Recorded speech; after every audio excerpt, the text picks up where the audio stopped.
光拿到那个剧本就20页，对我们想说，这是分场大纲嘛，不是今天要拍摄的剧本。就是哪里讲？今天就是那个案情要真相要破出来，对。其实我现在大概有再稍微想一下，待会到现场要怎么去诠释这一场重头戏，这样。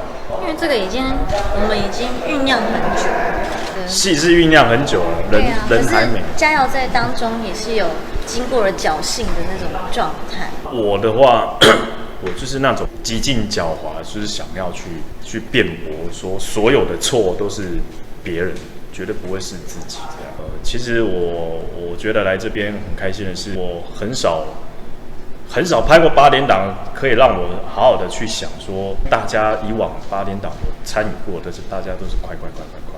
应该是说从很多前辈身上得到启发，尤其是淑媛哥吧，然后就会觉得，哇，一个8点档他可以那么认真的拼尽全力。当然也不是说别的前辈不好的，从跟淑媛哥接触开始，我就一直觉得，不是只有这一场重头戏，是每一场我们都想要尽力。所有的演员都想要尽力把每一场都把它诠释好，这样我们一定会很努力。但是希望呈现出来不会让观众失望，这样。对，我觉得很难。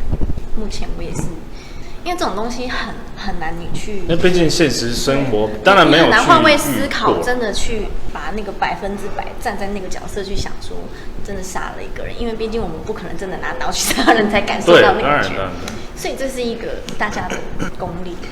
以前可能会觉得说不想要演坏的，或是就一直想要演好的这一面。可是后来觉得，其实演坏的也有他的一些很厉害的，就是需要去做功课、去克服的地方。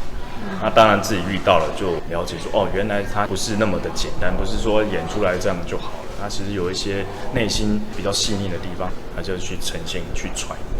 那这几天呢，我知道大家看到刘家都很想揍我。我也是啊，其实啦，就是直接在上面留言。但是没办法，对。但是不管你怎么骂都没关系，我们都欣然接受，因为这个本来就是我们的演员的职责。那我们最终的目的也希望把最好的一面呢呈现给电视机的观众朋友们看。那所以最近呢，不要说最近啊，你要一直收看我们的8点档《多情城市》，一定要收看，因为接下来会非常的刺激。每天晚上8点，民视电视台第6台，谢谢。